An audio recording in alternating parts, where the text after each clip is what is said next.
আসসালামু আলাইকুম my Facebook friends. তো আমি আবারও নিয়ে চলে এলাম জীবনে ঘটে যাওয়া 3 নম্বর ঘটনার চতুর্থ পার্ট নিয়ে। তো আপনারা যারা প্রথম পার্ট, দ্বিতীয় পার্ট এবং তৃতীয় পার্ট শুনেননি তারা এই ভিডিওটার পরে গিয়ে শুনে আসবেন। তো দেখি তারপর দিন সকালবেলায় আমার ফোনে একটা আননোন নাম্বার থেকে ফোন এলো। আমি ফোনটা তুলে বললাম, কে আপনি? আর ফোনের ওই পাশ থেকে একটা মেয়ে কণ্ঠে বলল, কেন চিনতে পারছো না? আমি তার কণ্ঠ শুনে বুঝতে পারলাম কি সুরাইয়ের ফোন লাগছে। দিয়ে আমি বললাম, কি করছো তুমি? দিয়ে সে আমাকে বললো, এই তো ঘরে বসে আছি। দিয়ে তুমি খাওয়া দাওয়া করেছো? দিয়ে আমি বললাম, হ্যাঁ খাওয়া দাওয়া করেছি। দিয়ে এটাকে জিজ্ঞেস করলাম, এটা কার ফোন? দিয়ে সে আমাকে বললো, এটা আমার মায়ের ফোন। দিয়ে আমাকে সে জিজ্ঞেস করছে, তুমি এখন কোথায় আছো? আমি বললাম, এই তো বন্ধুদের কাছে বসে আড্ডা দিচ্ছি। দিয়ে সে আমাকে বলছে, এত বন্ধুদের সাথে আড্ডা মারিও না, ভালো না, বুঝছো তো? তাহলে তুমি বাড়ি যাও। তো আমি তার কথা শুনে বাড়ির দিকে যেতে লাগলাম আর তার সাথে কথা বলতে বলতে গেছি। তো আমি তাকে জিজ্ঞেস করলাম, এখন তুমি কোন ক্লাসে পড়াশোনা করছো? সে আমাকে বললো, এখন আমি 8-এ পড়াশোনা করছি। দিয়ে আমি তাকে বললাম, ঠিক আছে, ভালো করে পড়াশোনা কর। তো এইভাবে তার সাথে কথা বলতে বলতে 2-3 ঘন্টা কেটে গেল। দিয়ে সে আমাকে বললো, ঠিক আছে আমি রাখছি, মা ফোন নিবে, পরে কথা বলবো। তো দিয়ে সে ফোন রেখে দিল। আর তার সাথে কথা বলে আমার মনটা অনেক শান্তি পেল। তো সেই দিন থেকে তার সাথে আমার কথা বলা স্টার্ট হলো।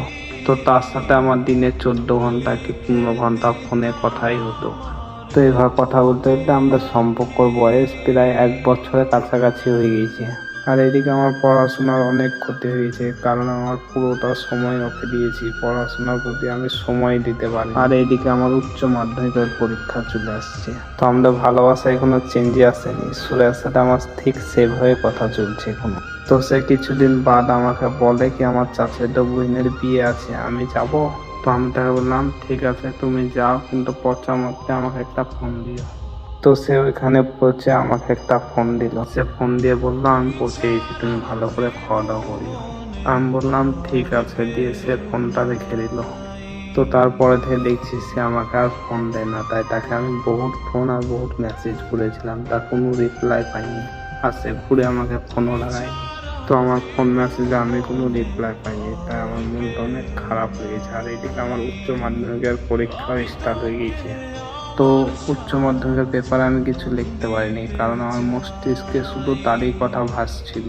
তো আমার উচ্চ মাধ্যমিকের পরীক্ষা শেষ হয়ে গেছে। দিয়ে তাকে আমি ফোন দিই, কিন্তু সে আমার ফোন তুললো না। যে মেয়েকে একবার ফোন দিলে ফোন তুলে নেয়, সে মেয়েটা এখন আবার আমার ফোনই তুলছে না। সে তার চাচাতো বোনের বিয়েতে 6-7 দিন ছিল, কিন্তু আমাকে একদিনও ফোন দেয়নি।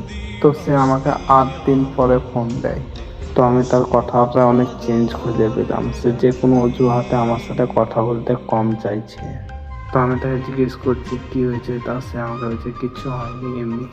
তো তার কথাবার্তা চেঞ্জ দেখে আমি তার বান্ধবীকে ফোন লাগালাম। আর তার বান্ধবী আমাকে বলছে কি, ভাইয়া তুমি জানো না? আমি বললাম, কি জানি না আমি। তো তার বান্ধবী আমাকে বলছে কি, সুরাইয়া তো কিছুদিন আগে তার চাচাতো বোনের বিয়েতে গিয়েছিল, আর সেখানে তাকে একটা ছেলে প্রপোজ করেছিল। তো সুরাইয়া তো ওই ছেলেটার সাথেও সম্পর্ক জড়িয়ে আছে।